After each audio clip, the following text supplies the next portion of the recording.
Ladies and gentlemen, thank you for standing by, and welcome to the Sprout Social Fourth Quarter and Fiscal Year 2019 Earnings Conference Call. At this time, all participants are in a listen-only mode. After the speaker presentation, there will be a question-and-answer session. To ask a question during this session, you will need to press star one on your telephone. Please be advised that today's conference is being recorded. If you require any further assistance, please press star zero. I would now like to turn the conference over to your speaker today, Greg McDowell of Investor Relations. Please go ahead, sir.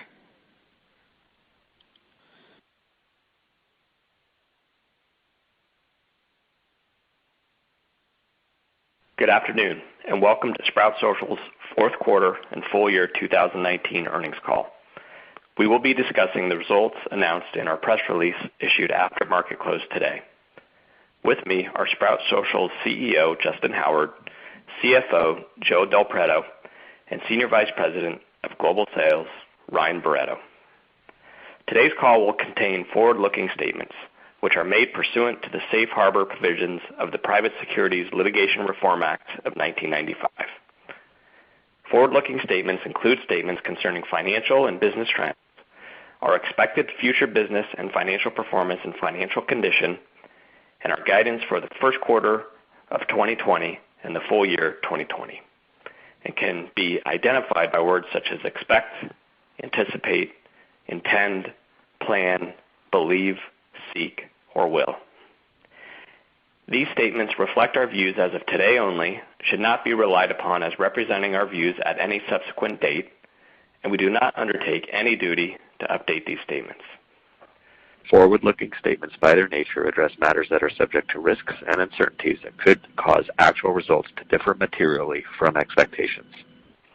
For a discussion of the material risks and other important factors that could affect our actual results, please refer to the risks discussed in today's press release, our final prospectus under Rule 424B filed with the Securities and Exchange Commission on December 13, 2019, our annual report on Form 10-K for the year ended December 31, 2019, to be filed with the Securities and Exchange Commission, and our other periodic filings with the SEC. During the call, we will also discuss certain non-GAAP financial measures, which are not prepared in accordance with generally accepted accounting principles. A reconciliation of these non-GAAP financial measures to the most directly comparable GAAP financial measures, as well as how we define these metrics and other metrics, is included in our earnings press release, which has been furnished to the SEC and is also available on our website at investors.sproutsocial.com. With that, let me turn the call over to Justyn. Thank you, Greg, and good afternoon, everyone. Thank you all for joining us on our first earnings call as a public company. This has been such an exciting time and experience for our team and our business, and we really appreciate the time you've all spent with us so far. We're particularly excited not only about the results we'll be sharing, but also the undercurrent of energy and focus across the company in what was a uniquely busy quarter. During today's call, Joe and I will provide details on our Q4 and full year 2019 results, as well as Q1 and 2020 guidance. We will also spend a little time covering the business, market, and opportunity, as many of you may be newer to the Sprout story. But first, I'll kick us off with a few of the highlights of our financial results. Sprout had an excellent Q4 with strong performance and momentum across the entire business. We saw everything we wanted to see to set a strong foundation coming into 2020. Our total revenue, inclusive of Simply Measured, for the fourth quarter was up 26% year over year to $28.1 million, and organic revenue grew 37% year over year. As a quick aside, we'll be referring to organic revenue throughout the call, which is defined as all revenue excluding Simply Measured, a small acquisition which we completed in late 2018. Also worth noting that organic revenue accounts for 97.7% of our total revenue. Now, moving on to the full year, total revenue, inclusive of Simply Measured, was up 30% to $102.7 million, and organic revenue was up 44% for the year. We ended 2019 with annual recurring revenue, or ARR, of $117.8 million, and organic ARR of $115.2 million, up 39% year over year. Importantly, we delivered these results while continuing to drive leverage across the business, with nearly 500 basis point improvement to our non-GAAP operating margin and nearly 1,000 basis point improvement to our free cash flow for the year. And to add a bit more color to these numbers, I want to spend a few minutes on some of the things that we're excited about coming out of the fourth quarter. First, we continue to see strong growth across every segment. Our ability to serve all segments from a single code base and go-to-market strategy continues to drive strong unit economics and efficiency in our sales, marketing, and R&D investments. We continue to make investments that serve the entirety of our addressable market across all segments, which continues to be a unique competitive advantage. Next, our multi-product strategy continues to deliver strong early results. We saw our social listening product pass $10 million in ARR in 2019, its first full year, and believe we are just scratching the surface in that category. We also introduced our premium analytics offering in Q4 of 2019. And while that product is still very new, we're seeing strong appetite across our customer base and adoption that looks very similar to our listening product a few months after its introduction. The legacy Simply Measured revenue has also become less and less of a headwind to our overall growth rate, representing only 3% of our total revenue in Q4 2019 compared to 11% of our total revenue in Q4 of 2018. As we exit 2020, we expect the difference between our organic revenue growth rate and our total revenue growth rate to be in the low single digits.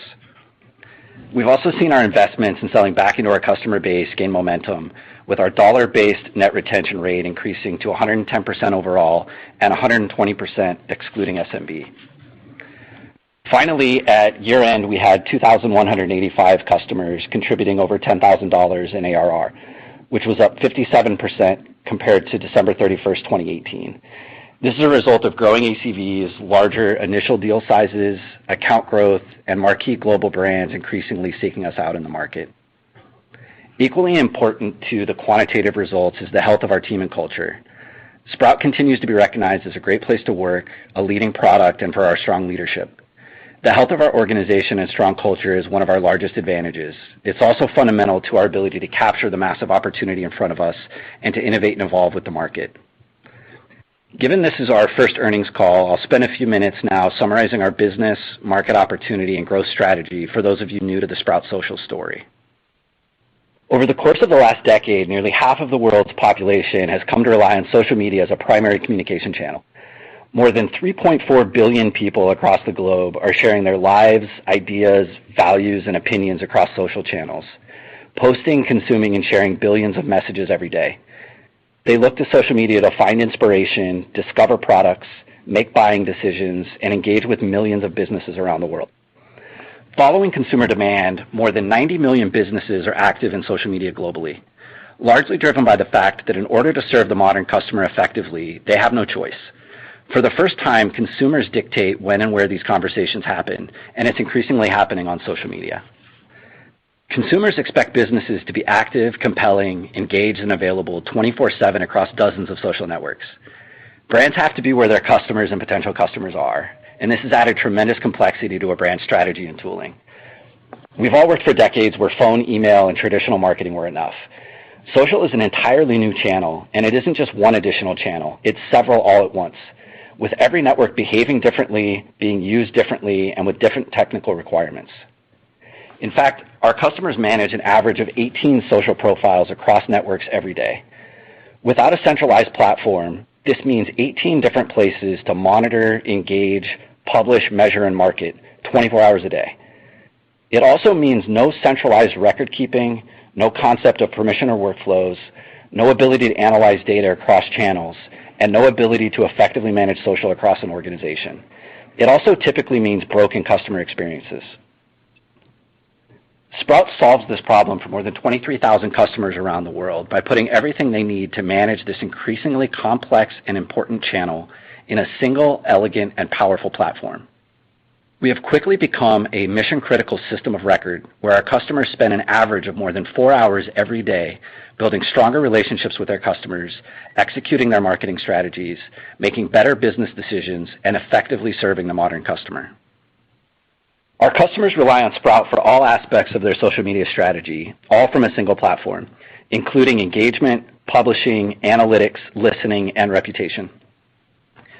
Our engagement tools bring all relevant social media messaging from all profiles and all connected platforms into a single inbox that acts as the social communication hub for our customers.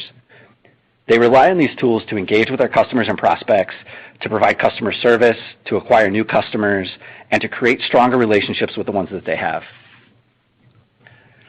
Publishing content is another critical part of the modern marketing strategy, and social has become the most effective channel to deliver it. Sprout helps our customers plan, create, publish, and measure their content and campaigns across social channels to reach larger audiences and centrally manage all of their social publishing efforts. Our customers also rely on us for a robust analytics suite, which allows them to measure the success of their efforts, to identify new opportunities, benchmark against their peers, and make better business decisions. We have an industry-leading analytics suite in our core offering, as well as our recently launched premium analytics offering. More recently, we've expanded our platform to solve additional customer use cases, beginning with social listening in Q4 of 2018. These tools provide an unprecedented opportunity for businesses to better understand their markets and customers at massive scale. Sprout's listening product allows our customers to analyze billions of data points across social media to derive insights that can help them better understand their customers, competitive dynamics, to conduct product research, measure brand health, and make better strategic decisions. While traditional customer experience solutions focus on only the people we know, social data can tell us what the rest of the world and the customers we don't have yet are thinking. We also introduced V1 of our reputation offering in Q3 of 2019 as a solution for our customers to centralize the measurement and management of customer reviews. Previously limited to using point solutions, our customers told us that they wanted to integrate those efforts into their day-to-day work inside of Sprout. Inside of 4 months, we built and delivered V1 of this offering, built organically into our platform, and saw more than 1,000 paying customers adopt the new offering in the first 30 days. Now, zooming back out a bit to strategy, Sprout is unique in many ways, from our team to our go-to-market strategy to the product and the technology behind it. We've been dedicated to being an amazing place to work and an amazing place to be a customer, and to building extraordinary software from the very beginning.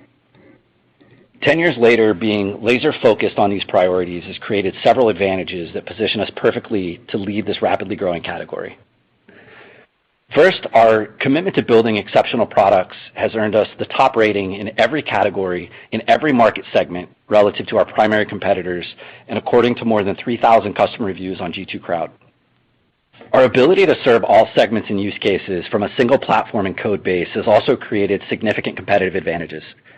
Our R&D investments go farther, and we're able to quickly adapt to how rapidly social media has evolved. This also allows us to bring new products to market fast and more effectively, as demonstrated over the past 18 months when we introduced 3 substantial new offerings while also driving R&D leverage. We also lead with our product. While most of our competitors lead with demos, long sales cycles, customization, and long deployments, the vast majority of our customers are using our product successfully before we even sign the contract. And this is highly disruptive to the sales efforts of our competition. And this leads to a few of our go-to-market advantages. We've been successful in every segment with a single platform and go-to-market strategy. Virtually every business on the planet is impacted by social media, and we've proven our ability to attract and serve customers of all shapes and sizes. We don't need to hope that we can effectively move into the SMB or enterprise, for example. We've done it effectively at scale and with great results in every part of the market. This also means all of our sales and marketing investments have maximum efficiency. We have something for everyone who shows up at our door, and there is no waste in our process, which leads to great unit economics. We're also fortunate to have a brand and reputation in the market that drives thousands of prospects to seek us out every month. More than 90% of our new customer revenue is driven by inbound interest, and more than 80% of that comes from unpaid sources. All of these advantages are why some of the best brands in the world, as well as thousands of small and mid-market customers, are choosing Sprout. We saw several examples of this in Q4 with some of our new customer wins. Four Seasons is one of the world's premier luxury hospitality brands who continue to place their guests at the center of everything they do by providing a level of unmatched personal service. And with Sprout Social, Four Seasons will provide that same level of world-class, one-to-one service globally by meeting their customers on their preferred social channels across more than 100 of their global properties. Univision is another great example. They are the leading multimedia company serving Hispanic America with a mission to inform, empower, and entertain its community. Like most broadcasters, they have seen their TV audience migrating online in recent years, and Univision saw a tremendous opportunity to publish its content across its more than 400 social profiles and reach its audience in a timelier and more engaging way. And they have chosen Sprout as their trusted partner on that journey.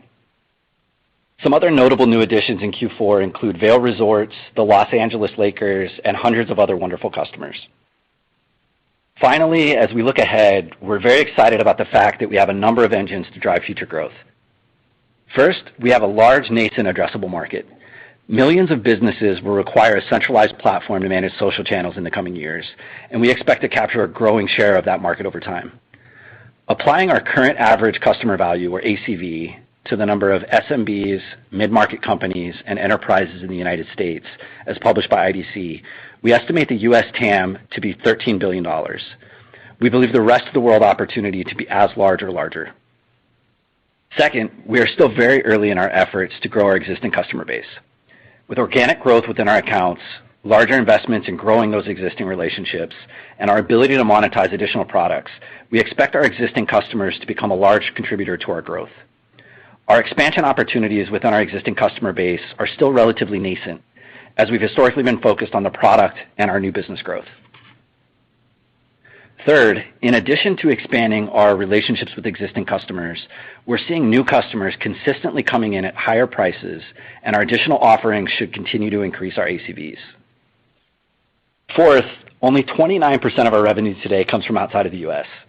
We see international expansion as a large opportunity as we increase our position in those markets and as those markets continue to mature in social media adoption.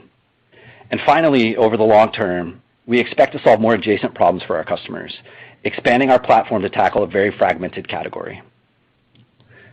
Wrapping up, I'm extremely proud of the company that we've built.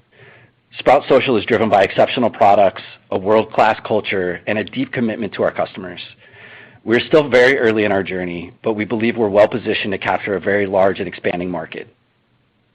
And with that, I'd now like to turn the call over to our CFO, Joe Del Preto, who will walk you through the financial model and results. Joe?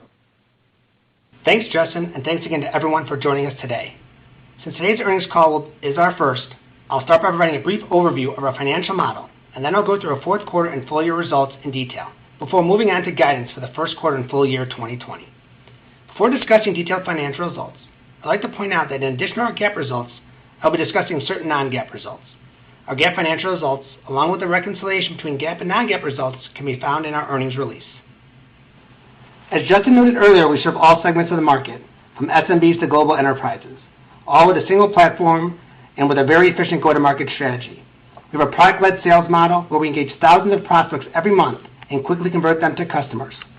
Our average sales cycle is approximately 35 to 40 days, even in our mid-market and enterprise segments. This efficient sales and marketing model has led to excellent unit economics and enables us to expand our investment and efforts in every market we serve. We segment our sales teams by SMB, agency, mid-market, and enterprise, and is primarily inside sales today. We further break down our sales teams into both new business and growth reps. Our growth reps only work with current customers and are expanding these relationships by increasing adoption of our core platform and introducing our new add-on modules. This is a newer sales motion for us, as we only started making significant investments in this team in 2019. We're excited for the opportunity ahead for this group to continue to help our customers solve more problems with Sprout. Our pricing model is very simple and scales with our customers' growing needs and provides several opportunities to optimize as our platform expands. Customers choose a plan with the appropriate number of users, which is one of our value levers. Their spend also increases based on the number of social profiles they manage. Beyond the core plans, we also monetize our add-on modules such as listening, reputation, and analytics. It's a simple model that gives us plenty of opportunity to monetize as we continue to deliver more value to our customers. As the use cases of our customers continue to grow, we're seeing great success monetizing our add-on modules. A great example of this is our social listening product, which launched in Q4 of 2018 and already has scaled to over 1,000 paying customers. We believe that the increase in our dollar-based net retention rate from 2018 to 2019 demonstrates the increasing value that customers are experiencing from their use of Sprout. Now turning to the quarter, we are pleased with this quarter's strong results. As Justyn noted, total revenue for the fourth quarter was $28.1 million, representing 26% year-over-year growth. Excluding the impact from the legacy Simply Measured products, our organic revenue was up 37% year-over-year. This growth was driven by our increased demand from both new and existing customers and strong sales execution. We maintain a strong financial profile with high margins and 99% recurring subscription revenue. As a reminder, we bought Simply Measured at the end of 2017 for its IP and talent and gave us a great head start to build some of our newer products. It was a declining revenue business which caused a temporary compression in our overall growth rates. As Justyn mentioned earlier, the impact of this legacy revenue on our overall growth rate is trailing off as expected, representing only 3% of our total revenue in Q4 2019. For the full year 2019, total revenue was $102.7 million, up 30% year over year. Organic revenue was up 44%. Total annual recurring revenue, or ARR, at the end of 2019 was $117.8 million, up 27% year over year. And organic ARR at the end of 2019 was $115.2 million, up 39% year over year. We had 627 net new customers in Q4 to finish the quarter with 23,693 customers in total. The number of customers contributing more than $10,000 in ARR reached 2,185, up from 1,965 at the end of Q3. In discussing the remainder of the income statement, please note that unless otherwise noted, all references to our expenses, operating results, and share count are on a non-GAAP basis and are reconciled to our GAAP results in the earnings press release that was just issued before the call. In Q4, gross profit was $20.4 million, representing a gross margin of 73%. This compares to a gross margin of 76% a year ago and 73% last quarter. We are still in the process of shedding the redundant hosting and infrastructure cost from the legacy Simply Measured product. Expect gross margins to improve as we fully deprecate the product by the end of 2020. Turning now to operating expenses. Operating expenses this quarter reflect investments in sales and marketing to expand our market reach, in research and development to extend our technology lead, and investments to support being a public company. Sales and marketing expenses for Q4 were $12.8 million, or 46% of revenue, up from 42% a year ago. As discussed earlier, we made significant investments in sales and marketing throughout 2019, focused on expanding our market reach and selling more into our existing customer base. The investments that we made in 2019 in sales and marketing have started to be proven out, as demonstrated by our strong new customer growth and the increase in our dollar-based net retention rate. Our dollar-based net retention rate for the full year 2019 increased to 110%. Excluding SMB customers, our dollar-based net retention rate increased to 120% for 2019. We expect to continue to make smart investments as long as we continue to see strong returns on our sales and marketing spend. Research and development expenses for Q4 were $6.6 million, or 24% of revenue, down from 29% a year ago. We were able to drive leverage in this area as our approach to building software and our single code base allowed us to focus our development efforts on bringing new solutions and capabilities to market for customers. General and administrative expenses for Q4 were $6.9 million, or 25% of revenue, up slightly from 23% a year ago. On a dollar basis, the growth in G&A was mainly a result of expenses incurred in anticipation of our initial public offering. We expect general and administrative expenses to increase in 2020, but to decrease as a percentage of revenue as we continue to scale our operations over time. Non-GAAP operating loss for Q4 was $5.9 million for a negative 21% operating margin, down slightly from a negative 17% operating margin a year ago. This result was better than our expectations and was driven by our efficient go-to-market strategy and the leverage we continue to drive in R&D. For the full year 2019, our non-GAAP operating loss was $21.9 million for a negative 21% operating margin compared to an operating margin of negative 26% in 2018. We are pleased with the 500 basis point improvement in operating margins, demonstrating the power and efficiency of our model. Non-GAAP net loss for Q4 was $5.9 million, or net loss of 25 cents per share, compared to a net loss of $4 million, or a net loss of 24 cents per share a year ago. Turning to the balance sheet and cash flow statement, we ended Q4 in the year with $135.3 million in cash and cash equivalents, up $122.7 million from the end of Q3. This includes approximately $134.3 million in net IPO proceeds. Deferred revenue at the end of the quarter and year was $29.8 million, up 38% from a year ago. Looking at both our billed and unbilled contracts, our remaining performance obligations, or RPO, totaled approximately $42.1 million, up 55% from $27.1 million last year. We expect to recognize approximately 91%, or $38.4 million, of the total RPO as revenue over the next 12 months. Operating cash flow in Q4 was negative $4.7 million compared to negative $4.9 million a year ago. free cash flow was negative $4.9 million in Q4 for a negative 17% free cash flow margin, compared to negative $5.1 million and a negative 23% free cash flow margin a year ago. For the full year 2019, free cash flow was negative $15.2 million for a negative 15% free cash flow margin, compared to negative $19.3 million and negative 25% respectively in 2018. The nearly 1,000 basis point improvement in free cash flow margin was driven by our ability to drive more leverage in the business and our move to more long-term contracts. Moving on to guidance. For the first quarter of fiscal 2020, we expect total revenue in the range of $29.4 million to $29.9 million, or a growth rate of 26% to 28%. We expect the legacy Simply Measured business to continue to be a headwind to our total revenue growth rate as our revenue runs off, and estimate the delta between our total revenue growth rate and organic revenue growth rate to be in the high single digits. We expect non-GAAP operating loss in the range of $11.2 million to $10.2 million.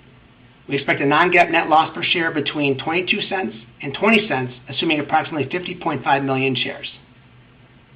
For the full fiscal year 2020, we expect total revenue in the range of $131.7 million to $133.7 million, or a growth rate of 28% to 30%. We expect the legacy Simply Measured business to continue to be a headwind to our total revenue growth rate in 2020 as the revenue runs off, and estimate the delta between our total revenue growth rate and our organic revenue growth rate to be in the mid to high single digits. We expect non-GAAP operating loss in the range of $29.3 million to $25.3 million.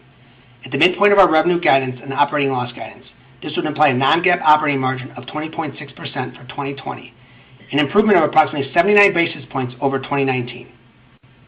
We expect a non-GAAP net loss per share of between 57 cents and 50 cents, assuming approximately 51 million shares. With that, Justyn, Ryan, and I are happy to take any of your questions. Operator? Thank you. As a reminder, to ask a question, you will need to press star 1 on your telephone. To withdraw your question, please press the pound key. Our first question comes from Chris Merwin of Goldman Sachs. Your line is now open. Okay, thanks so much for taking my question, and congrats to you all on a great first quarter out of the gate here. So in terms of my first question, I just wanted to ask about some of your newer products. You recently launched Reputation and Premium Analytics. Can you maybe just talk a bit more about how the initial reception has been from customers? I know you were seeing a significant uplift to ACVs from listening, but just curious how we should be thinking about the monetization opportunity for Reputation and Premium Analytics on top of that. Thanks. Yeah, this is Justyn. I'll give you a little more color there. I think that the monetization opportunity for all of the additional offerings has been very positive. I think listening is obviously the one that we have the most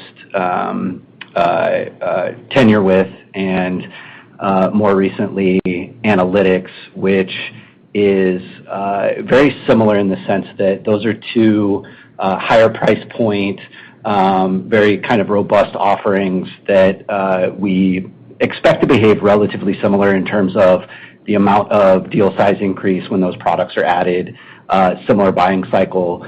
One thing that I will call out, I think that the analytics product, which is new, is potentially a bit of a closer to the sweet spot for our customers, meaning they're using our product for analytics today.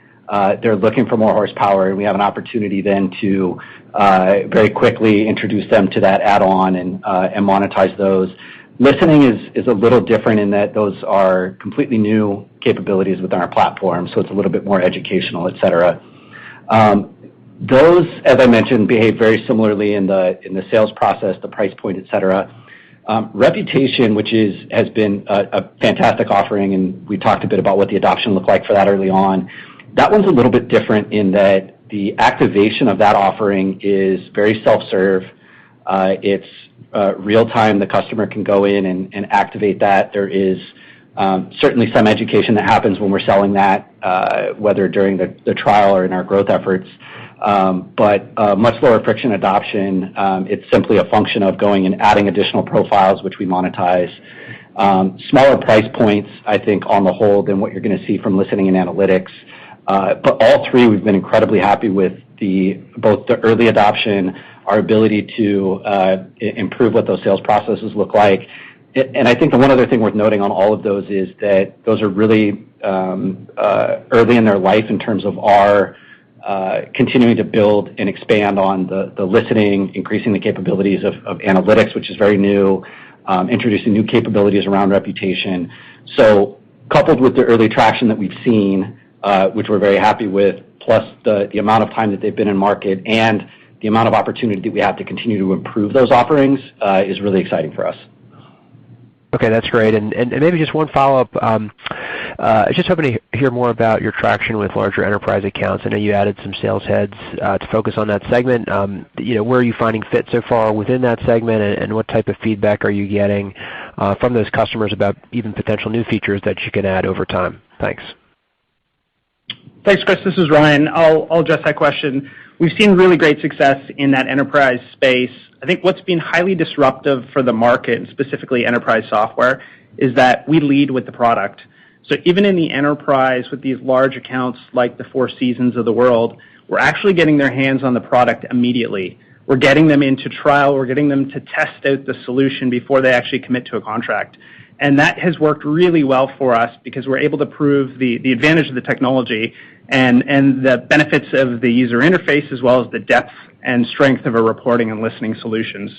So we've seen tremendous progress there, really across the globe with all of those opportunities. The additional products have really helped on the conversion rate as well. To Justyn's point, the adoption is telling us that our customers want all of these products in one platform. Listening, analytics, reputation alongside of your publishing and engagement. And so that's been really helpful for our enterprise team and our go-to-market strategy. Great. Thanks so much. Thank you, guys. Thank you. And our next question comes from Stan Slotsky of Morgan Stanley. Your line is now open. Perfect. Thank you so much, and congrats on your first quarter as a public entity, guys. Yeah, thanks, So from my end, two questions. One, the international opportunity, right? It's still only 20% of revenue is international. What are you guys seeing out there, and how are you thinking about this piece of the business heading into 2020? And then two, the big sales and marketing investments that you made through 2019. What are you seeing there as far as the ramp in productivity? And how are you thinking about your sales and marketing organization into 2020? That's it. Thank you. Great. This is Ryan. I can tackle both of those. On the international side, we're really excited about the opportunity that exists there. The total addressable market is at least as big as we're seeing in the U.S. It's a healthy portion of our business today, but I think it's important to note that historically that's really come with very little investment outside of North America. Traditionally, we've been covering that market with folks here in our headquarters in Chicago, both from a sales and a marketing perspective. So we actually just launched our first real investment within that international community by launching an office in Dublin this past year, with most of those investments coming in the second half of 2019. We're really excited about the progress that we've seen, the ramp from the reps, the productivity, which we saw in Q4, with accelerating international growth. And that ties to the investments that we're making on from a go-to-market perspective. So international was a big one last year, specifically that Dublin office. Joe mentioned it before as well. We had quite an investment in the growth team, so that's the team specifically focused in on selling to our 23,000 plus customers, and then in the mid-market and enterprise space where we've seen a lot of progress and demand. Perfect. And just the team specifically, the big investments that you made in the U.S., right, the other 80% of revenue, what kind of productivity improvements have you seen here? The productivity has been really strong year over year, led by the mid-market and enterprise space, but strong improvements across the board. Perfect. Thank you so much. You're welcome. Thank you. And our next question comes from Alex Kurtz of KeyBanc Capital Markets. Your line is now open. Thanks, guys, and thanks for taking a question here on your first earnings call. Justyn, maybe it would be helpful to go through the competitive landscape and maybe a quick refresh on how you guys differentiate yourself and maybe what you saw in the quarter and how that may have helped the larger customer execution that we saw in the numbers. Yeah, definitely. And Ryan may have some color to add to that as well. So, the competitive landscape has been, and really this has been kind of building momentum, I would say, over the last 18 months. A lot of the, I'll call them stubborn commitments we've made on the product side, making sure that we are building something that is very easy to use across the organization, very easy to deploy and implement. I think that has only become a bigger and bigger headwind, particularly when we think about the mid-market enterprise and the folks that we're competing with there.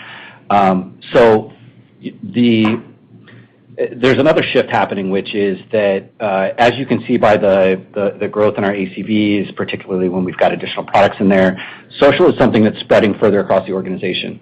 And that means that it's critical that it's incredibly easy to use and deploy. If you've got sales teams, customer service teams, other folks that are not have not been working in social media management tools day in and day out, that simplicity and ease of use is incredibly important. And so what we're seeing a lot in the competitive space is deployments that are a year, 2, 3 years old have really struggled to meet those requirements across a larger part of the organization, difficult deployments in general, underutilization and for technical reasons. And we're seeing this kind of second generation of buyers coming back to the market saying, okay, we said a few years ago we needed to solve this problem. We gave it a good try, but now we need something that our team can actually use and be successful with. That's often, especially in the cases where we're in competitive takeaway situations, often where we're coming into that cycle. And that process that Ryan mentioned earlier of us being able to say, great, let's put your hands on the keyboard. Let's make sure it works for everyone. Let's make sure it does exactly what it's supposed to do. And then you're going to be off to the races in a matter of days or weeks, has been incredibly powerful. And what we've seen is those challenges that I mentioned of the long deployments and the customization, et cetera, only seem to be increasing for the majority, or if not all, of the competitors that are in those parts of the market. Additionally, on the SMB and lower in the market, I think just that inbound funnel is incredibly valuable to us. The ability for folks to get in and have a frictionless sale, but also getting support and one-on-one attention when they need it. Those are probably some of the people that need it the most. Has been a great tailwind for us in that part of the market as well.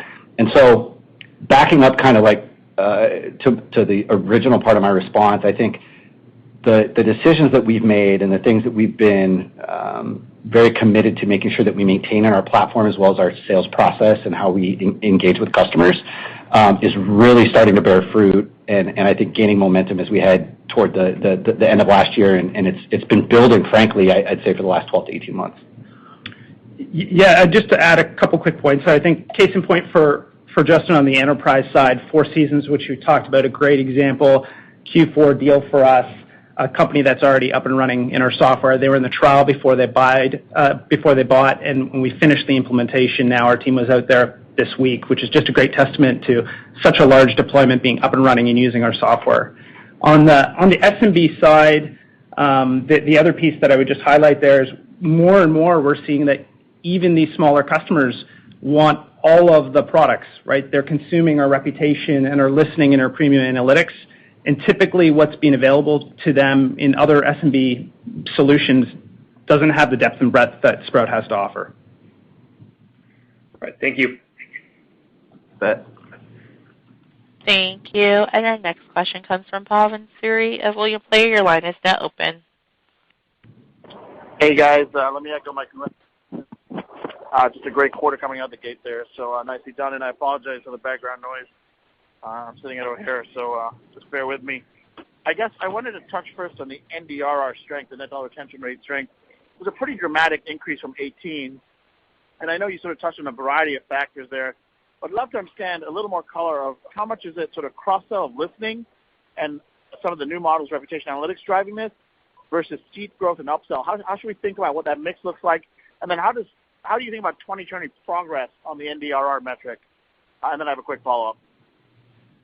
Yeah, this is another one where Ryan may certainly have some color to add. I think when we think about the improvements there, I think we're improving on kind of both components of that being retention as well as growth. I think certainly with the higher quality customers that are making up a larger population of our customer base, the add-ons, the higher deal sizes, et cetera, growth is going to be the disproportionate contributor there. But we're also seeing improvements in the rest of the components of the net dollar retention, so keeping customers longer, et cetera. I think a lot of that has to do, there's aspects for both of those. One is, prior to really the end of 2019, we had not been actively supporting and onboarding customers at low dollar figures as soon as they bought. So we've started making that investment in 2019. We've seen that starting to pay off, where every customer that buys from us now has an opportunity to work with someone on our team to make sure that they're fully utilizing the product, to make sure that they're adopting all of the things that they can be getting value from. And so that's great for that early retention and building a strong relationship for a lifelong customer there.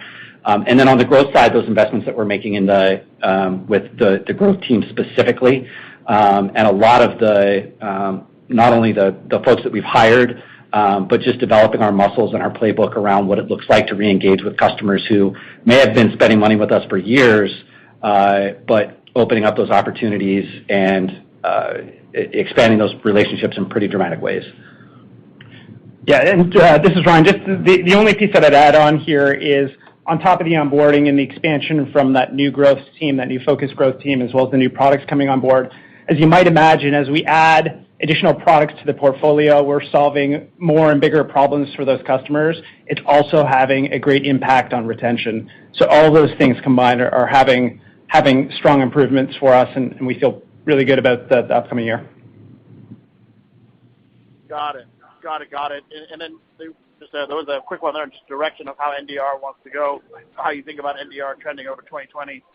I'll leave that to Joe, but one quick one for you, Ryan, while I have you, is on the sort of funnel here. You've added about 500-700 customers quarterly basis this year, fairly consistent with the historical ads. I guess as you look into 2020, how do you think about opening the top of that funnel and sort of increasing the number of customer ads as you make those marketing investments that are very effective, and the sales? Like, how do you think we should think about that? Thank you. Yep. Yeah. I would say that certainly we're happy with the consistency there. What we're really focused on is the revenue contribution of those ads. Certainly the absolute value is important, and certainly if we wanted to really juice those numbers up, there's lower price points, et cetera. But we're focused on making sure that the overall revenue contribution of the ads within those quarters is continuing to increase. That also gives us, as I referenced a little bit earlier, just an overall healthier customer base. The folks that are coming in at higher price points, they're less volatile, they're more likely to grow, et cetera.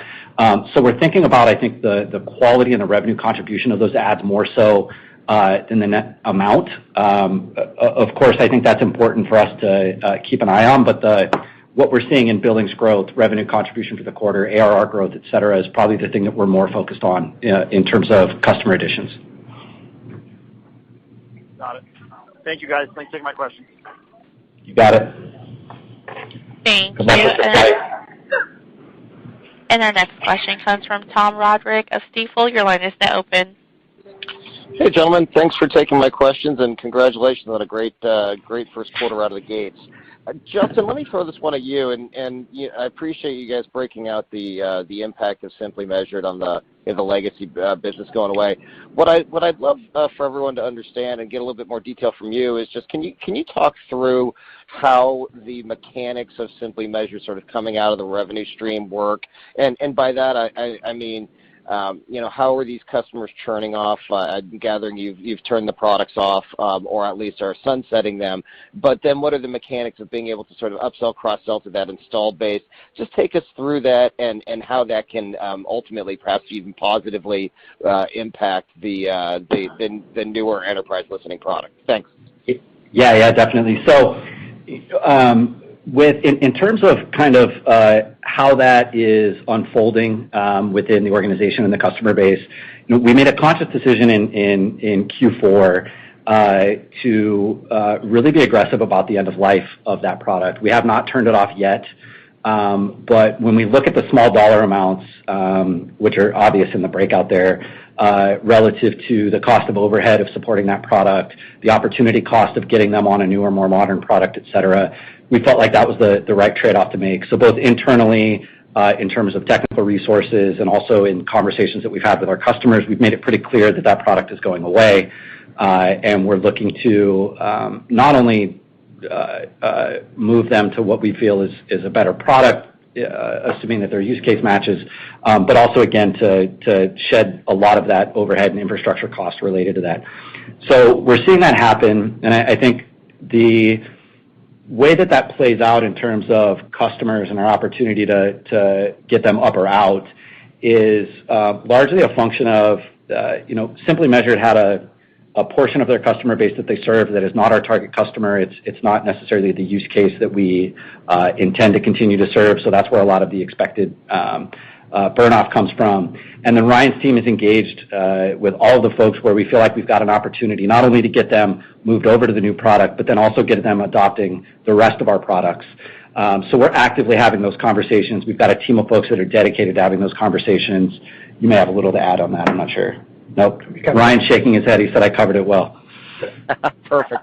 So Ryan may get a chance to chime in on this one, but my follow-on on that, in looking at that $10 million ARR number you offered up on listening, that's a pretty meaty number for kind of first year out of the gates for a product like that. Would love to understand, when you look at the construct of those customers, how much of that customer base was sort of upsell, cross-sell to your installed base versus net new, and then how would you encourage us to think about how that business can grow as we look ahead to 2020 off that 10 million base? Thanks. Yeah, I can start. This is Ryan. It's pretty well balanced across new business and then growth within our existing customer base. From a new business perspective, what's been really exciting for us, and actually this applies to growth as well, what's been really exciting is that we're able to sell the product into every segment. So it's traditionally listening's been just an enterprise-type product, but we're seeing great demand from our SMB, our mid-market, and our agency as well. So, and Justyn alluded to this at the beginning of the call, it's definitely contributed to the growth in our ACVs. So lots of progress there on the new business side. We're landing larger customers. They're buying more products. And on the growth side, we've got this growth team now that we really spun up in 2019 that's going back to after the 23,000 customers that were really just using the core product, and they're able to go in and sell the value of that social data and listening.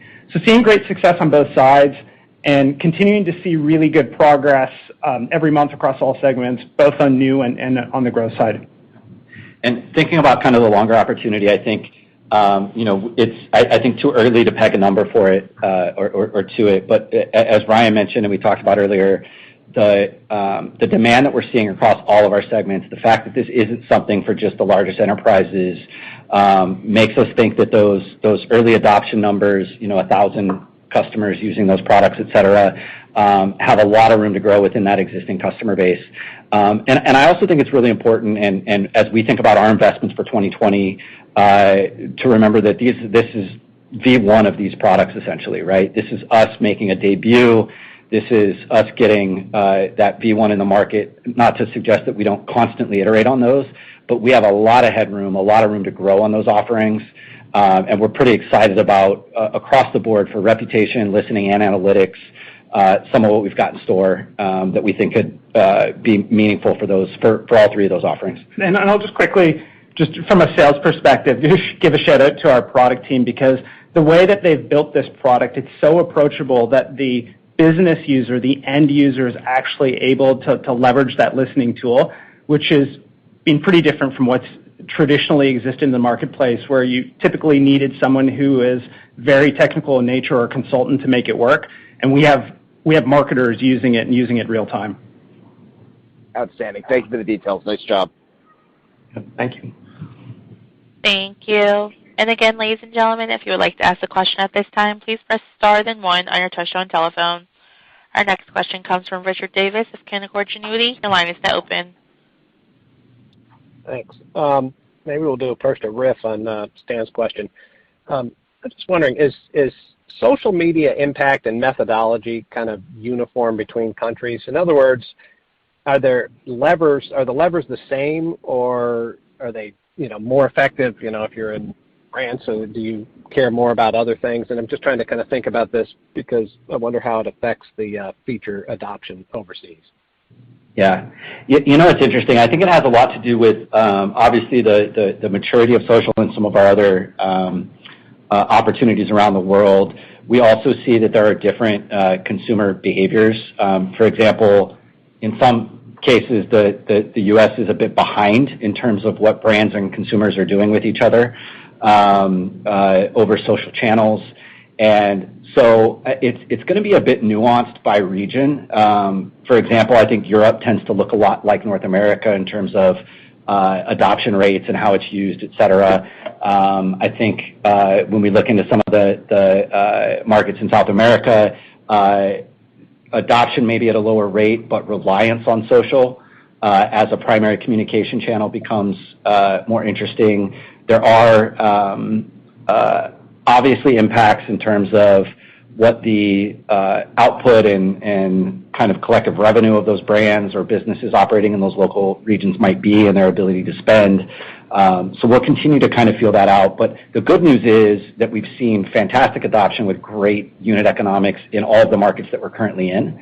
And so we think as we continue to refine that playbook, make those investments in market, and as well as some of those markets just getting more mature, that it's likely as large or larger today with even more upside relative to the U.S., we think long term. Got it. That's super helpful.